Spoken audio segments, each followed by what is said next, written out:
Bon, allez, bonjour à tous. Merci d'être là aujourd'hui. C'est le cinquième interview, il me semble, hein. C'est le cinquième interview de la communauté Industrie, une communauté dédiée à la transformation digitale. Et on est très content aujourd'hui. On a Alain Leroy avec nous. Alain, qui est membre du COMEX du groupe SEB et vice-président des opérations industrielles en charge de la transformation digitale. Merci Alain d'être là aujourd'hui. Bonjour tout le monde. Très heureux d'être avec vous. Alors, je suis moi aussi très content d'avoir Seb aujourd'hui parce que je pense que c'est le parfait exemple pour la communauté industrie. D'abord parce que Seb est mondialement connu. Vous avez plus de 30 marques et un certain nombre de marques qui sont vraiment emblématiques, mondialement reconnues. Je pense que tout le monde a un jour cuisiné dans sa vie avec une poêle Tefal. J'en parlais avec des Espagnols, avec des Américains. C'est un produit qui est connu partout et qui est un produit phare. Et la deuxième raison, c'est que le groupe SEB est un groupe en pointe sur les enjeux actuels que sont la transformation digitale et l'économie circulaire. Donc, c'est un groupe parfait pour venir partager son expérience. Alors, Alain, vous avez dirigé les transformations digitales de deux fleurons de l'économie française, Schneider Electric et le groupe SEB. Est-ce que tu peux nous présenter ton parcours ? Oui, écoute, oui, très simplement, je suis un gazard de 58 ans qui, au sortir de l'école, a démarré directement et plongé dans l'industrie et qui est toujours. Donc, ça fait un certain temps que je suis dans l'industrie.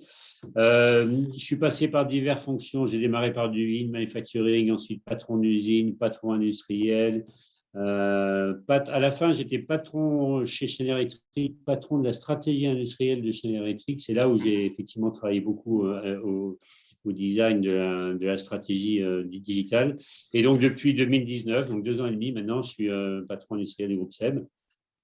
Voilà, je fais beaucoup de sport et puis je m'amuse pas mal en faisant de la chasse sous-marine avec un petit fusil harpon et puis dans l'ouest de la France. Voilà, à peu près pour mon parcours. Génial. Mais tu fais de la chasse en Bretagne ? Non, plutôt dans l'île de Ré, autour de l'île de Ré. Là. Voilà. Ah, bah super. Il faut être bon en apnée là. L'eau est un peu plus chaude qu'en Bretagne. Ouais, c'est sûr. Bon, donc tu es tombé dans le bain de l'industrie tout petit et tu as navigué dedans depuis. Voilà, c'est ça. Ouais. Alors, donc, si tu peux dire… Oui, vas-y, pardon. Non. Alors, ma première question, c'est autour des motivations. Qu'est-ce qui a poussé le groupe SEB à se lancer dans le digital ? Oui, alors deux mots peut-être du groupe SEB quand même avant. Donc, c'est un groupe, pour ceux qui ne connaissent pas, on va faire, je pense, 8 milliards de chiffre d'affaires cette année, 33 000 personnes dans le monde, 40 usines, et on livre à peu près un produit toutes les 12 secondes sur le marché du grand public. Donc, vous voyez, donc, effectivement, les marques, tu as parlé de Tefal, mais Tefal, c'est surtout dans la partie poêle. Mais on a tous les petits électroménagers avec les marques Moulinex, Rovanta, Krupp, Scalor, pour les Français principalement. Donc, en fait, ça fait quand même… Et donc, c'était un groupe très, très tourné sur l'innovation. En fait, la stratégie du groupe, c'était quand même la vocation, c'est de simplifier la vie du consommateur à la maison. Ouais. Et donc, très tourné sur l'innovation. Et justement, nos produits qui sont souvent, une grande partie fabriqués toujours en Europe par rapport à tous ceux qui fabriquent tout en Chine, c'est grâce à des produits plutôt high-tech, innovants et qui coûtent un peu plus cher que souvent le produit basique. Donc, cette appétence de l'innovation a fait que forcément, on regarde l'innovation un peu partout. Donc, nos équipes marketing sont aussi très innovantes sur tout ce qui est digital marketing. Mais nous, la production, tout le monde a été très intéressé en fait par la partie développement de l'industrie 4.0, en considérant que c'était sûrement un moyen d'être compétitif par rapport à nos concurrents. Et donc, depuis 6-7 ans, le groupe déjà évolué beaucoup dans ce domaine-là. Moi, je suis arrivé depuis 2 ans et demi, j'essaie de structurer un peu de cette stratégie pour concentrer un peu nos investissements par rapport à des priorités. D'accord. Donc, c'est vraiment, vous avez une culture entrepreneuriale innovante dans le groupe depuis le début. Donc, vous avez vu un sujet qui était pertinent pour améliorer votre productivité. Vous avez tout de suite sauté dessus. Il n'y a pas eu besoin de forcer les gens à accueillir cette nouveauté, quoi. Non, c'est sûr que c'est un groupe qui a déjà investi régulièrement. On est passé des process totalement manuel il y a une vingtaine d'années à de plus en plus d'automatisation. Donc, en fait, c'était assez naturel, avec des process automatisés ou semi-automatisés, de finalement évoluer après vers tout ce qu'on peut digitaliser. En fait, on le digitalise. Et cette idée de qu'est-ce que je peux raisonner, j'expliquerai ça dans notre stratégie. En fait, qu'est-ce que je peux apporter au client grâce au digital, en fait, en fait partie. Ouais. Et puis, vous avez un positionnement par rapport à beaucoup d'industriels très intéressant parce que vous êtes B2C, vous produisez et vous livrez directement dans les ménages. Donc, vous avez la possibilité de récupérer des informations sur vos clients de façon très fine par rapport à d'autres industriels qui ont des intermédiaires avant, quoi. Oui, alors ça, c'est assez récent malgré tout, parce que c'est il y a 20 ans, Groupe SEB livrait principalement les gros distributeurs, en fait, les Carrefour, Auchan, ainsi de suite. Et de plus en plus, Amazon est arrivé. Donc déjà, Amazon, c'est un modèle très différent. Et nous, on s'est lancé depuis déjà deux ans dans ce qu'on appelle le D2C, le Direct to Customer, où on vend aussi sur nos sites web avec des livraisons directes chez nos clients. Donc, ça représente une petite partie de nos ventes aujourd'hui, mais Amazon représente déjà, la plupart du temps, à peu près 40% de nos ventes. Donc, en fait, le digital par lui-même est déjà à peu près à 50% de nos ventes. Ah oui, mais c'est récent depuis ces dernières années, finalement. Ah, donc, c'est vraiment un changement massif. Ouais. Alors, vous avez une vidéo à partager avec nous. Est-ce que H, tu peux la lancer? Voilà, c'est l'histoire de présenter un peu ce qu'on fait dans nos usines. Super. Ah, voilà. Dans le monde d'aujourd'hui, les technologies ne cessent d'évoluer. Elles impactent les modes de consommation, mais aussi les modes de production. Pour répondre à ces mutations permanentes, le groupe SEB intègre les concepts d'industrie du futur dans ses usines. Satisfaire les besoins spécifiques des consommateurs du monde entier a toujours été une priorité pour le groupe depuis 160 ans. Grâce à une innovation permanente dans les processus de production, les consommateurs vont pouvoir déclencher dès la commande la personnalisation, la fabrication et la livraison du produit qui répondra à leurs attentes. Découvrez comment l'industrie du futur se concrétise au sein du groupe SEB. Avec les technologies digitales, telles que l'impression 3D ou la simulation, nos cycles de développement et de tests de produits nouveaux s'accélèrent. En parallèle, une réplique virtuelle de nos process de production permet de simuler les différents aménagements de nos lignes de fabrication et leurs impacts sur la productivité et les conditions de travail. Dans nos usines, aux côtés des robots et des process traditionnels, l'intégration de cobots et d'AGV soulage nos collaborateurs des tâches pénibles et répétitives. Avec l'introduction de ces technologies nouvelles, nous accompagnons la montée en compétences de nos équipes. Les données des différents automates et capteurs sont analysées pour gérer la performance de notre process de production en temps réel. Ainsi, les dérives, même minimes, peuvent être anticipées et immédiatement corrigées. Une approche Big Data avec l'ensemble des données collectées nous permet de limiter les rebuts, d'optimiser les paramètres de production et réduire nos consommations d'énergie, diminuant ainsi l'empreinte carbone du groupe. Tout au long du processus, nos collaborateurs veillent au respect de la qualité et des délais jusqu'à l'emballage du produit prêt à être expédié. L'industrie du futur s'inscrit pleinement dans les valeurs du groupe SEB. C'est aussi grâce à cette démarche et à un engagement total dans la transformation digitale que le groupe SEB reste compétitif et leader de son secteur.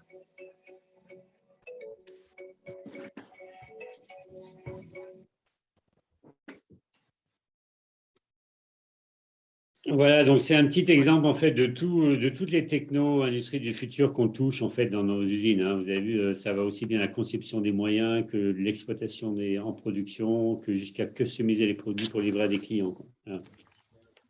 D'accord, non, c'est vraiment. Je ne savais pas qu'on pouvait directement customiser le produit à la commande sur une plateforme. C'est vraiment.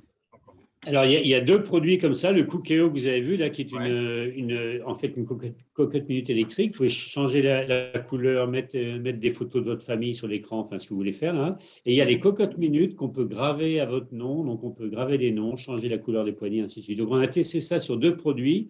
Ça marche pas mal. Mais bon, c'est pas, on n'en vend pas des millions. Hein, mais c'est vraiment les gens qui veulent tester. Voilà, c'est pour montrer que l'intérêt de produire en France, en même temps, peut faire qu'on peut vous livrer un produit customisé en quelques jours. Ouais, super. Alors, quand on a préparé cette interview, vous m'avez parlé de toutes les composantes de votre plan de transformation. Et je pense que vous avez une planche qui présente les différents aspects, parce qu'on voit dans la vidéo que ça touche toutes les étapes du processus.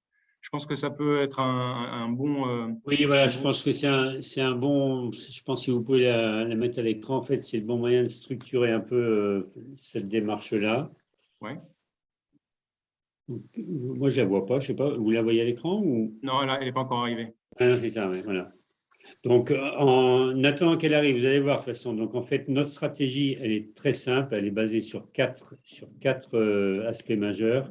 L'objectif numéro un, quand même, c'est de retenir des solutions. Non, ne bougez plus, vous étiez bien. Voilà, c'est celle-là. C'est celle-là, très bien. C'est de retenir des solutions qui améliorent l'efficacité ou qui donnent la visibilité à notre entreprise et qui améliorent en fait la valeur ajoutée au niveau du client. Donc, 4 domaines: source, make, deliver, plan.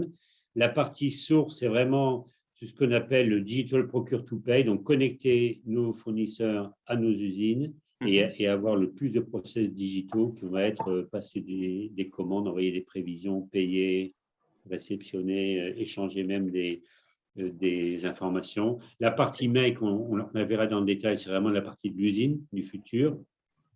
Mais on veut aussi améliorer notre partie deliver. Donc là, c'est vraiment la partie livrer le client. Et c'est là qu'Amazon est très fort, justement. Ils ont beaucoup investi. Donc, on a essayé de copier certaines choses, mais vraiment faire en sorte qu'on puisse livrer et suivre tout le tracé de nos produits entre nos usines et nos clients.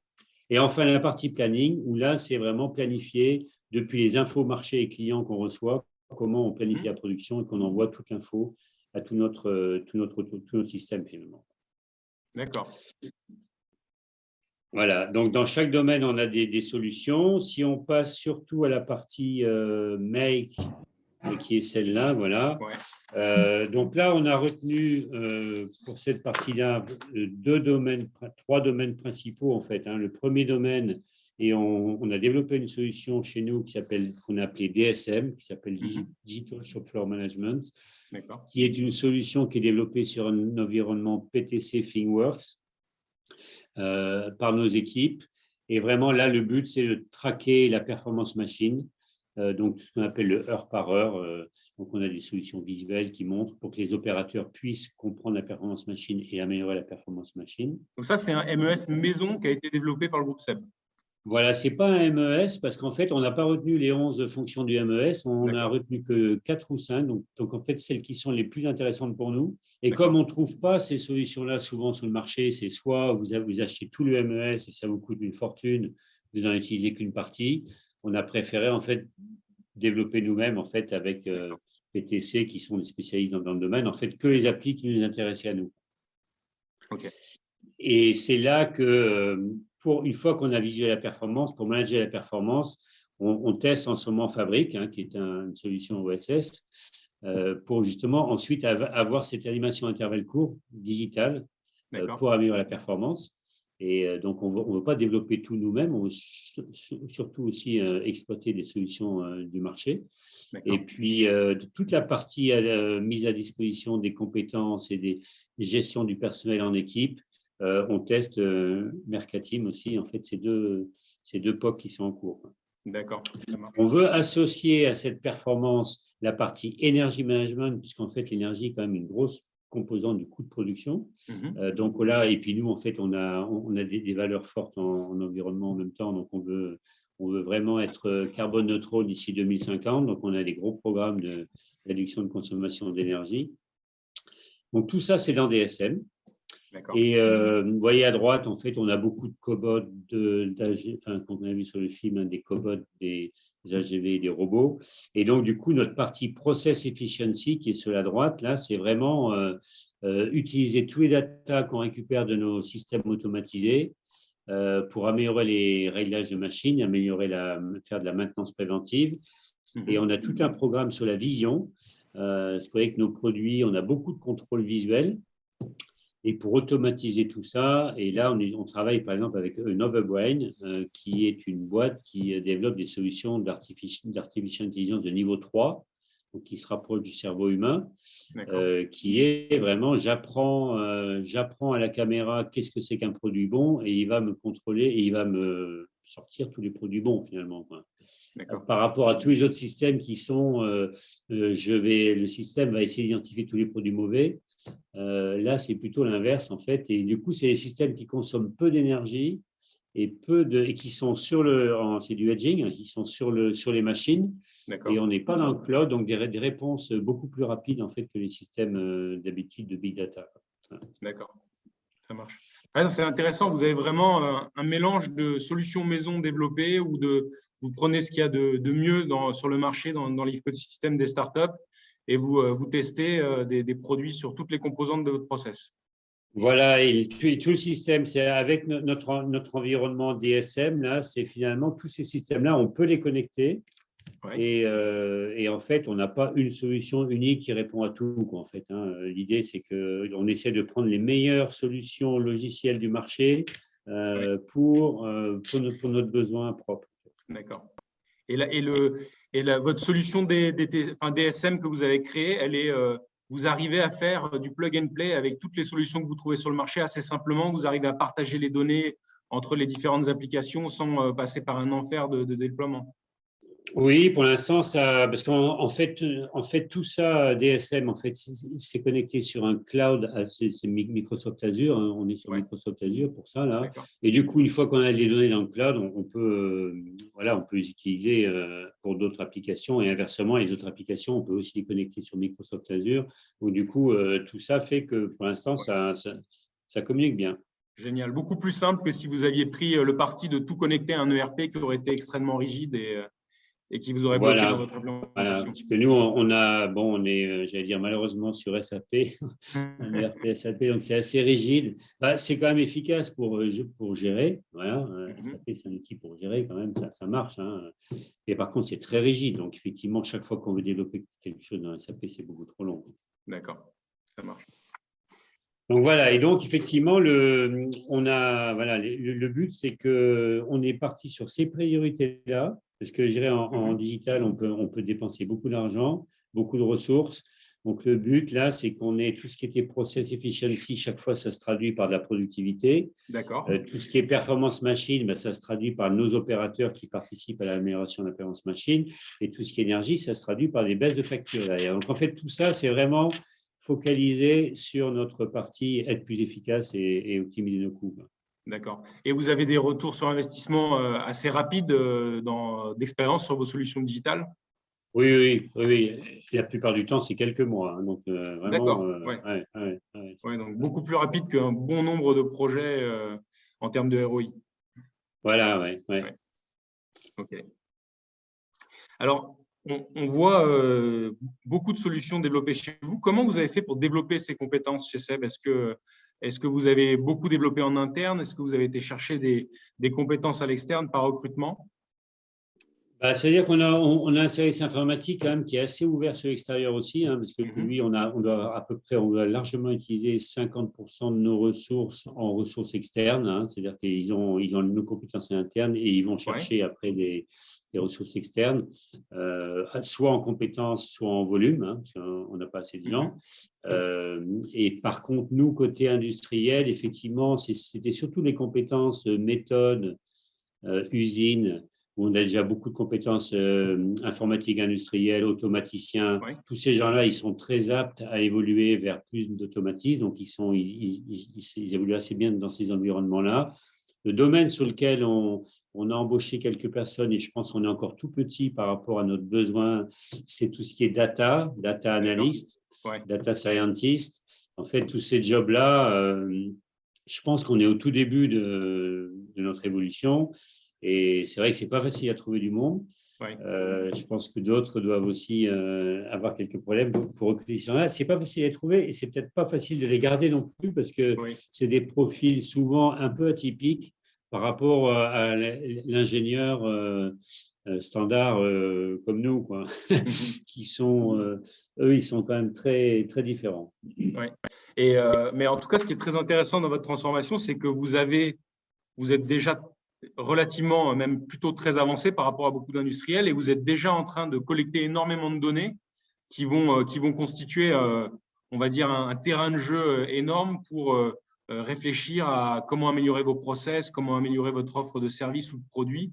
Je trouve que vous avez un positionnement par rapport à beaucoup d'industriels qui est intéressant parce que vous êtes à moitié industriel, à moitié un peu sur les plates-bandes des géants de l'e-commerce. Et donc, vous êtes obligé de vous inspirer de leur façon de faire pour vous réinventer. Oui, oui, c'est vrai qu'effectivement, en fait, nous, on a déjà beaucoup appris dans tout ce qui était vente directe aux clients. Donc, du coup, on a notre web plateforme, ainsi de suite. Et du coup, tout l'avantage de qu'est-ce qu'on peut tirer comme information avec les clics des clients, est-ce qu'ils achètent ou pas, et ainsi de suite. Et tout ça fait que, en industriel, on peut faire exactement pareil. C'est-à-dire quand nos machines sont connectées et qu'on a tous les datas, on peut très bien surveiller une machine et voir que lorsqu'il y a un échauffement anormal qui arrive ou lorsqu'il y a un bruit qui est signalé ou lorsqu'il y a des vitesses qui changent, en fait, il y a quelque chose qui se passe et souvent, en fait, on a une panne qui arrive derrière. Hein. Donc, identifier toutes ces pannes possibles pour ne pas arrêter nos machines, en fait, est critique. Et ensuite, pareil, tout ce qui est process plus compliqués comme des process de moulage, il y a toujours des contrôles de température, de pression, enfin, toute cette partie-là, en fait, on se rend compte qu'on peut contrôler et on peut corriger pour optimiser, quoi. D'accord. Mais je pense qu'on en est au tout début parce qu'on n'utilise pas encore beaucoup tous ces datas-là pour lier le planning à la production, par exemple. Hein. Ouais. Il y a une vingtaine d'années, il y avait le procédé SIM de IBM, là, qui était les usines du futur il y a 20 ans. Ouais. Finalement, on y revient, je pense. On y revient maintenant. Dès qu'on sera connecté, je ne sais pas si c'est intéressant à faire ou pas, on n'est pas allé jusque-là, mais dès qu'on sera connecté de notre planning avec la production, on peut imaginer que tout soit automatisé. Ouais. Même si, toujours les risques. Hein, quand on automatise trop, il faut avoir la rentabilité derrière et la flexibilité qu'on attend quand même. Bon. Ouais. D'où l'importance d'arriver à avoir une structure de données qui permet à tous les systèmes d'interagir. Je sais que pendant la préparation, là, tu nous parlais d'un comité qui était au niveau de la direction générale de SEB, où en fait, vous définissez quels sont les standards selon lesquels la donnée doit être stockée pour permettre à l'ensemble des applications de parler entre elles. Est-ce que tu peux nous en dire plus? Parce que ça montre vraiment la maturité que vous avez. Vous êtes à des niveaux de réflexion sur comment vous stockez votre donnée, qui est en général un sujet que beaucoup d'industriels n'ont pas encore vu venir. Oui, donc nous, en fait, on a créé, ça fait déjà maintenant presque 1 an et demi, ce qu'on a appelé une Data Governance Board. Ouais. Donc, où y participe du directeur général jusqu'à chaque, propriétaire de domaine. On appelle domaine owner. Donc, on a moi-même, c'est en fait pour toute la partie industrielle, mais il y en a d'autres qui sont pour la partie e-commerce, d'autres qui sont pour la partie R&D, d'autres qui sont tous nos process. En fait, on a une douzaine de domaines qui ont été définis. On est tous dans ce Data Governance Board où effectivement les équipes IT, informatiques, sont très au fait de tous nos process clés. Et après, quelles sont les données communes dans tous ces process-là, hein? Et c'est vrai qu'une fois qu'on a créé un produit en développement, si on veut pouvoir réutiliser toutes ces données pour le mettre sur notre site web en e-commerce, et si on veut utiliser les données pour les mettre en production, c'est très important qu'elles soient structurées. Donc, en fait, c'est ce board-là nous permet de prendre des bonnes décisions sur les investissements à faire sur les bases de données, les structurations. On valide des principes, des process, on valide des structurations de données. Et tout ça fait que… Et quand on a 2 process qui doivent travailler ensemble, les 2 process owners, en fait, ils sont de facto, après la réunion, ils vont régler un souci qu'ils ont entre eux, entre les données marketing et les données production, par exemple. Voilà. Donc, c'est vrai que ça, je pense que c'est une bonne avancée. Et ça nous permet surtout de faire en sorte qu'une donnée créée à un endroit puisse être utilisée par les autres. Oui, ce qui est une énorme valeur, quoi. Oui. Alors, c'est très intéressant. Beaucoup des clients industriels qu'on rencontre ont une direction des systèmes informatiques qui n'est pas du tout à ce niveau de maturité et qui sont plutôt, on va dire, leurs principaux challenges, et c'est compréhensible, c'en est un, c'est de maintenir la sécurité de l'ERP, de faire en sorte que ça fonctionne. Et donc, en fait, toute cette mission consomme l'ensemble de leurs ressources et ils n'arrivent pas du tout à être ouverts vers des nouvelles solutions, vers des façons alternatives de stocker la donnée, de la partager. Comment vous avez fait pour développer la maturité de votre équipe SI? Est-ce qu'elle a beaucoup changé? Est-ce que c'est des profils différents ou est-ce qu'elle a été un peu comme la direction du groupe, plus pionnière et plus innovante dans leur approche? Ouais, c'est difficile à dire. Je ne sais pas si on était. Qu'est-ce qui a changé surtout en fait ces derniers temps, c'est qu'on a recruté donc une personne totalement en charge de la cybersécurité. Donc là vraiment il y a un gros travail. Ça c'est assez récent, c'est-à-dire 3 ans à peu près, juste avant que j'arrive, je pense. Donc là il y a ce domaine-là qui a vraiment changé. Sinon, je pense, non, les gens, je pense, ils se sont formés au fur et à mesure des différents besoins et ils ont évolué. Alors, c'est vrai que comme on utilise pas mal, je disais à peu près 50% des ressources aussi, parfois en prestataire extérieur par rapport à des besoins. Effectivement, quand il y a un manque de compétences, en fait, on va chercher un prestataire avec ce manque avec cette compétence-là. Et au fur et à mesure, on en a embauché pas mal quand même, des gens qu'on a connus comme ça. Donc, en fait, ça permet finalement d'avoir un œil ouvert sur l'extérieur et de connaître des gens qui travaillent avec nous et éventuellement de les embaucher en fait quand on a ce manque de compétences-là. D'accord, ok, super. Alors, tu as dirigé, comme je le disais en introduction, 2 fleurons de l'industrie française et avec pour mission, notamment sur la fin de ta carrière chez Schneider Electric, la transformation digitale et aujourd'hui chez le groupe SEB, la transformation digitale. Est-ce que tu as une expérience marquante à partager avec nous? Oui, bah, j'allais dire chez Schneider, l'expérience la plus marquante quand même, c'était qu'on a eu une usine de Schneider qui avait été certifiée industrie du futur par le World Economic Forum, donc le WEF. Et puis avec les principes que j'ai un peu présentés là. Et chez SEB, c'est vraiment la mise au point de notre système DSM là, qui répond vraiment à notre besoin et qui je pense va être en fait l'élément vecteur en fait pour l'instant on l'a en test sur 4 usines qu'on veut mettre sur nos 40 usines dans les mois et les années qui viennent et qui doit vraiment être le pilier de notre amélioration de performance. Donc je pense que c'est ces deux événements-là en fait qui me motive toujours pour effectivement se rendre compte que cette transformation digitale, c'est critique pour les autres entreprises comme nous. Il y a 10-20 ans, comme tu disais, la colonne vertébrale du système, c'était l'ERP. Maintenant, la colonne vertébrale, c'est ce système DSM qui permet de partager des données avec beaucoup d'applications qui amènent de la valeur de bout en bout. Ouais, je pense que la grosse amélioration, même si ça existe toujours, c'était j'achète une nouvelle machine automatique. Maintenant, je les connecte en fait, parce que c'est plus que le process automatisé, c'est tout ce que je peux gagner et des temps perdus qui sont dans l'utilisation de ces machines-là, l'optimisation de ces machines-là et toute la périphérie en fait. D'accord. Et c'est vrai que ça, c'est assez récent. D'accord. Alors, on a une question là dans le chat d'une personne qui veut en savoir un peu plus sur le système de vision. Tu as parlé d'un système qui détecte les défauts de production. Est-ce que tu peux nous dire un peu comment ça fonctionne?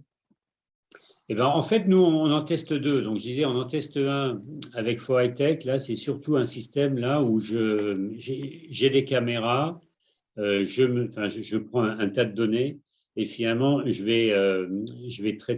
vais comparer ça par rapport à la base de données. En fait, donc, j'ai des millions d'échanges d'informations et qui me vérifie chaque fois si ce produit, c'est un défaut qui a déjà été créé ou pas. Donc, en fait, si le produit est mauvais et si le défaut a déjà été créé. Donc, en fait, il y a tout ce principe de fonctionnement et ça passe par le cloud et en fait, ça a des délais de réponse qui sont par le cloud. Donc, c'est jamais instantané. Il y a quand même un petit peu de temps de réponse. Et l'autre qu'on teste avec NovaBrain, donc c'est une compagnie française là. Donc c'est l'artificial intelligence de niveau 3. Donc là, c'est pas je vais comparer mon objet avec tous les data que j'ai dans le cloud, c'est je lui apprends. C'est un peu le système de l'artificialisation niveau 3, c'est s'il se rapproche le plus du cerveau humain. Donc, je vais lui montrer, comme je montre à un enfant, ça, c'est une banane. Donc, je lui montre ça, c'est une poêle bonne. On peut lui apprendre des poêles à peu près bonnes, c'est-à-dire on accepte ces défauts-là. Et après, le système va faire le tri en local, donc au niveau du edge, sans envoyer l'information au cloud. En local, contrôler en quelques millisecondes une poêle bonne d'une poêle mauvaise, en fait. D'accord. Et il développe une intelligence, c'est-à-dire il peut détecter un défaut qui serait nouveau, qu'on ne lui a jamais montré.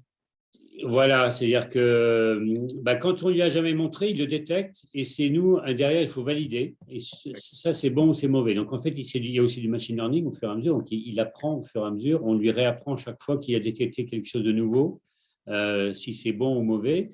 Mais au fil de quelques semaines, on a quasiment détecté tous les défauts possibles. Et en fait, on a un système qui est très performant, très rapide en test. Et voilà. Donc, c'est ce que veut utiliser d'ailleurs dans les véhicules autonomes. Ça va être des artificial intelligence de ce niveau-là, parce que ça doit être dans la voiture, transposer dans la voiture, ainsi de suite. Donc, en fait, c'est très récent. On teste ça. On identifie en même temps quel est le coût d'un poste de test comme ça, parce qu'effectivement, il faut l'élément critique, c'est d'avoir les bonnes caméras et les bons éclairages. Et ensuite, le poste est relativement simple quand même. Donc, en fait, c'est des coûts d'investissement qui ne sont pas très élevés. On est toujours à 100 kg, 150 si le système est plus complexe. Ça dépend du nombre de caméras qu'on met. Et voilà, donc c'est ce système-là qu'on est en train de tester. D'accord.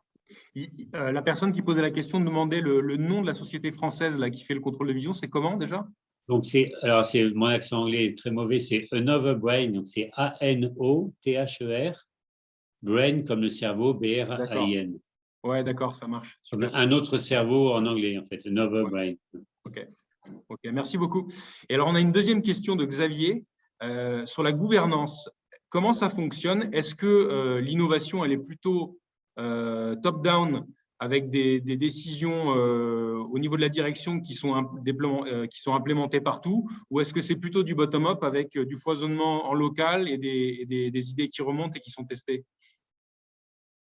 Si on parle de la partie Industrie 4.0, la partie production proprement dite, là, c'est un ensemble des deux. C'est-à-dire que moi, j'ai une petite équipe centrale où il y a 3 personnes qui font vraiment la recherche, qui sont à l'éveil de ce qui se passe sur le marché, qui rencontrent des entreprises, qui essaient de voir, et puis qui travaillent au développement de DSM, par exemple. Là. Donc là, c'est vraiment de la veille. Et puis après, si on trouve des solutions intéressantes, on les propose aux usines, et puis ça devient un peu du top-down à ce moment-là.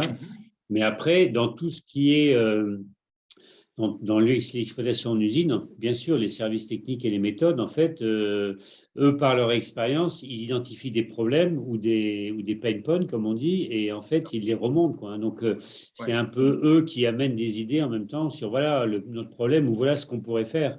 Et du coup, c'est un peu une discussion entre les deux, donc c'est du bottom-up, du top-down en même temps, pour après retenir une solution ou essayer une nouvelle application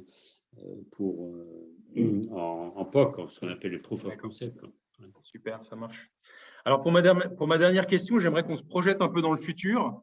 Est-ce que tu peux nous décrire à quoi ressemblera une usine SEB dans 10 ans? Alors, écoutez, vers là où on se dirige, après, je ne sais pas si on arrivera, mais j'espère qu'on y arrivera, ça serait franchement une usine qui est connectée à 100% avec ses fournisseurs. Donc, en fait, c'est tout très automatisé, les passations de commandes, les réceptions des composants, ainsi de suite. Ça rentrerait directement dans un stockage dynamique. Des lignes de production qui soient pilotées par un système de planning connecté directement avec les besoins clients qui remontent et du coup qui vont chercher les pièces en magasin directement et qui produisent sur les lignes, avec malgré tout des opérateurs qui seront toujours là pour piloter les machines. Et derrière, une livraison client, pareil, la plus automatisée possible, produit fini qui sort de l'usine, qui s'en va directement dans un camion avec track and trace qui va chez un client final, quoi. Donc, c'est vraiment tout ce système-là. Et on se rend compte que si tout ça, c'était automatisé, il y a malgré tout quand même beaucoup d'emplois à risque. Oui. Tout ce qui est emploi manuel aujourd'hui, qui se fait par email, coup de téléphone et ainsi de suite, qui pourrait demain, quand le système est fonctionnel, en fait, se faire de manière assez automatisée, quoi. Mais avec la création de nouveaux emplois, de plus de techniciens qui sont là pour gérer ces nouveaux métiers qui se créent, des techniciens pour gérer tous ces systèmes et les maintenir. Clairement. Clairement, on aura toujours besoin, pour moi, en fait, c'est-à-dire que quand on regarde en production, ce qu'on peut dire, tout ce qui est répétitif, on peut imaginer qu'on automatise, mais tout ce qui est plutôt decision making et puis vraiment la partie qui se rapproche en fait qui a besoin d'un cerveau humain, de toute façon, ça pour moi, ça va rester piloté par des humains. Donc effectivement, décision de production, décision sur les machines, donc il y a toujours des gens quand même sur les machines pour prendre des décisions, pour valider les orientations et ainsi de suite. En fait, tout ça, ça restera. Et effectivement, beaucoup d'équipes techniques derrière, maintenance, équipes techniques de haut niveau, en fait, pour piloter tous ces systèmes-là, en fait, hein, et les concevoir et être innovant, en fait, dans toutes ces technos-là, en fait. D'accord, ça marche. Bon, alors, on a une dernière petite question qui est arrivée dans le chat pour la route. C'est, tu nous décris une usine qui est vraiment connectée de bout en bout. Dans quelle mesure, en fait, la non-digitalisation de tes fournisseurs, elle vous freine? Ça pourrait être un frein. Et effectivement, aujourd'hui, c'est vrai que quand on veut connecter les fournisseurs à notre système, on a quelques fournisseurs qu'on connecte. Il y en a certains, effectivement, qui sont petits et qui ne sont pas du tout prêts. Donc, ça nous freine réellement aujourd'hui. Donc, je ne sais pas après comment en fait on va pouvoir gérer ça. Soit c'est parce que nos systèmes de connexion sont très très simples et en fait n'importe qui pourra le faire. Soit c'est parce qu'il y aura aussi un mouvement dans toutes les entreprises jusqu'aux PME de faire en sorte que elles-mêmes elles vont aussi travailler sur ces sujets-là pour se connecter à leurs clients, quoi, hein. À mon avis, ça devient la priorité d'un peu tout le monde dans les années qui viennent, quoi. Ouais, ça marche. Et il y a aussi une question d'Antoine qui parle, est-ce que vous êtes confronté à la multiplication des SaaS? Est-ce que vous avez un foisonnement d'énormément d'applications et comment est-ce que vous gérez ça? Et les coûts associés? Oui, c'est clair qu'effectivement, c'est un problème, ça, la multiplication du SaaS. Et donc aujourd'hui, on ne le gère pas vraiment, on le subit peut-être un peu encore. Donc, il faut qu'on y réfléchisse, comment tout ça peut fonctionner sans avoir trop de différentes solutions SaaS, quoi. Parce qu'effectivement, c'est aujourd'hui, en fait, tout le monde développe, voilà. Et c'est vrai qu'il faut, c'est un des problèmes qu'on a, comme les autres. D'accord, ça marche. Bon, écoute, merci beaucoup Alain, c'était vraiment super d'avoir ton partage d'expérience aujourd'hui. Et je trouve que c'est vraiment très intéressant de voir comment le groupe SEB, en fait, a une volonté de vouloir digitaliser toutes ces opérations de bout en bout et améliorer tous les métiers historiques. Vous êtes passé par l'automatisation, maintenant vous digitalisez tout. Et en même temps, vous avez une stratégie de fond de venir collecter de la donnée. Et en grande partie, vous ne savez pas forcément encore à quoi elle va vous servir, mais vous amassez en fait tout cet or bleu qui va vous donner un jour les possibilités d'améliorer encore davantage votre offre de produits et de services. Je voulais te souhaiter très bonne continuation dans la continuité de ton plan de transformation. Et puis, vous annoncer que le mois prochain, enfin, c'est même pas le mois prochain, c'est à la fin du mois, on va avoir Magdi Batato, c'est le COO de Nestlé, pour parler de transformation digitale dans un autre secteur, dans l'agroalimentaire. Voilà, donc merci beaucoup Alain. Merci à tout le monde. Bonne journée. Bonne journée à tous, bon après-midi. Au revoir. Au revoir, merci. Au revoir.